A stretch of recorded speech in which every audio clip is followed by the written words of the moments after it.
This is Flashback, hits of the 80s and 90s on 94.1 FM. This is Rich Bywater and Noel Medina. We're here to talk about the homecoming weekend that just went at the Grandview Vikings. Obviously, it's a hot topic for me and Noel. We're both part of the men's soccer program. But we'll talk a bit about the football first of all. The Grandview Vikings football have done really well at this part of the season. Their record's 3-3. They've shown some great growth in the 4 years of its lifespan at Grandview. The game this weekend saw their second game against a ranked opponent. Grandview early went down to the Marian University, who are ranked second now, on 3rd of September, and they lost at home to St Ambrose this weekend, Saturday. There's a lot of buzz around campus, obviously, with being the homecoming weekend. About 200-300 people there, Noel. So it'd be good if we could get something like that at the men's soccer game, right? Oh boy, I tell you, if that crowd would show up to our games, there's no limit to what we can do. We all know that having a good crowd, brings hype, makes the other team nervous. So, if we could get a crowd like that, like we did last year in the conference tournament championship game, hey, that builds, great credibility to our team. Yeah, I think especially in soccer, the atmosphere is a big deal to the game and brings a lot extra with it. But like I said, I think it'd be great even if we could get more people to the Grandview football games. It'd be great if we could have us own home on campus stadium, so we could play there. I think we'd get a lot more fans, it'd bring a bit more hype.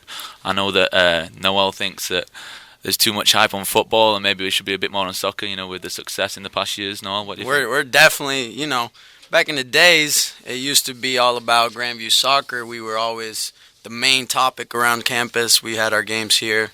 That could be a big factor as to why we don't get really attendance-wise big numbers. But we're not too far down the road. East High School is a few blocks, and we're just a couple more blocks down the road at County Field. So back in the days when we did have Grandview soccer here played on campus, everything was about soccer. Homecoming celebrations, everybody would go to the soccer game. I remember this because my cousin used to play here. So if the hype would get like that to our team, we've been the most successful sports team.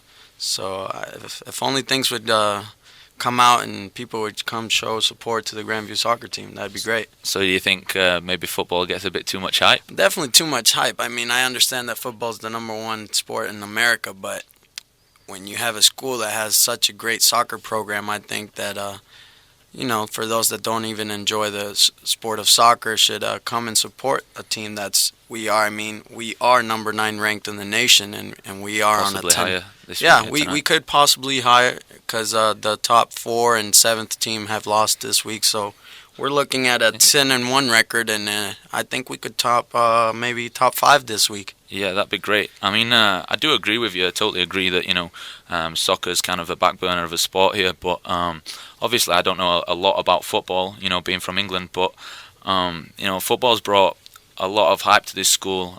What's it? It's 4th year right now. I think at the moment we've got about 140 players of football. That's nearly 10% of our that's huge. That's alone, huge numbers. I understand that football has brought many players into the program, and even if it's on its 4th year, it's a big thing. But and they're improving, man. It's the first time they're receiving votes. They played 2 top-ranked teams. I think maybe in a couple of years, I don't know how soccer was doing in the first 4 years of their program, but I'm sure it wasn't as good as football are doing right now. So things should get better. You got to start somewhere, and as we've proven, we've given Marion a good tough run, and things should only get better from here on out. But just saying that we should definitely support more of the soccer team. We are pretty much the most successful sports team. So I think it'd just be great if we could get more support all around. Like I say, if we could get home games on campus, I just think it would create a bit more of a buzz on campus, and we could get a lot more fans there, which would be great for all sports. That's a great idea, and we support it. So next up is Let's Dance by David Bowie here on Flashback 94.1, hits of the 80s and 90s. 94.1 KGVC. I'm Noel Medina with Rich Bywater. Hey guys, we've got a little topic we're going to talk about today. It's very close to home for me. Obviously, it's about soccer, and it's about soccer back in England in the Premier League. Manchester City, who are basically like the New York Yankees of English soccer, they've got all the money right now, are having a bit of trouble with their star player Carlos Tevez. Tevez, for you guys who don't know, like I say, is an amazing player. He came from Boca Juniors in Argentina to come play for West Ham United about 4 years ago, where he did really well actually. He scored 22 goals in his first season and saved them from relegation. He then moved on to Manchester United real quick, played for them for 2 years, and then controversially he moved from Manchester United to Manchester City, which is like moving from the Yankees to the Mets basically. So it caused a lot of controversy. Everywhere he's gone he's caused controversy, and right now he's refusing to play for Manchester City. His claims that he's homesick, which I'm not buying too much. I think Noel's got a bit more a slide on that. He thinks that Tevez is homesick, and you've suffered with homesickness before, mate? I've definitely suffered from that homesickness. I mean, I come from Cuba, so that's definitely far away. It's not just Not as far down the away as street. England, though, is it? That's true, but I mean, I can understand where he's coming from. Sometimes, you don't get along with the personnel that you're around. Maybe he's really, going through some tough times. Maybe he has problems back home. I mean, Yeah, I can understand that. It's just the thing that bothers me is he's been out of the country now for his country, 6, 7 years. And I know, me personally, I've been away from England for like 7 years now, so we're kind of the same boat there. And the toughest part was the first 6 months. Once I got through that, I mean, it's plain sailing for me. And I don't understand. I mean, soccer's not a year-round game. He can go home at any time he wants. He's got the money to bring his family out to see him. He's got a binding contract, and to me it bothers me. I think he's got a big ego, and right now with all the stars that Manchester City have bought in, I think that he's struggling and he's using it as a cop-out. I say what you want to say about him, but I personally have been out of the country and away from my family for about 12 years now. I do go see them around 6 months. I myself don't think that's enough. I mean, he's Latino, just like myself. Yeah, different cultures, definitely. Different culture, we are very close-knit with our family. Mm-hmm. That's one of the big things. I mean, we live at home with grandma, aunts, uncles, cousin, you name it. I mean, I can understand a bit where he's coming from. That one of the hardest things is being away from mom, dad, family. Yeah. He has a daughter, and I can understand where he's coming from. Yeah, I can understand that. I mean, the thing that it bothers me as well is that it's just not the first time he's refused to play. I mean, I find that disgraceful. Just you're on the bench and refuse to come on. There's no respect for the team, no respect for your coaches, no respect for the fans. You're a role model. You can't be acting like that as a professional soccer player. Well, when you know that you are a good player like he is, he's back when he refused to play with Manchester United after being dropped from that Liverpool squad. I mean, that hurts your ego. I can probably see where he's coming from. What kind of message does that send to young kids though? Well, if you're not going to play, you should just refuse to play. It doesn't send a good message, but like one day, Barkley said, "I'm not a role model." That's a hot topic to get into, but he is though. I mean, even if you're not trying to be a role model, I can understand. Young stars. They've got a lot of money, they've got a lot of time on their hands, and they don't know what to do with it. But you are a role model, and you've chosen to go into this sport, and you've chosen to be in the limelight, whether you like it or not. You've got to act accordingly.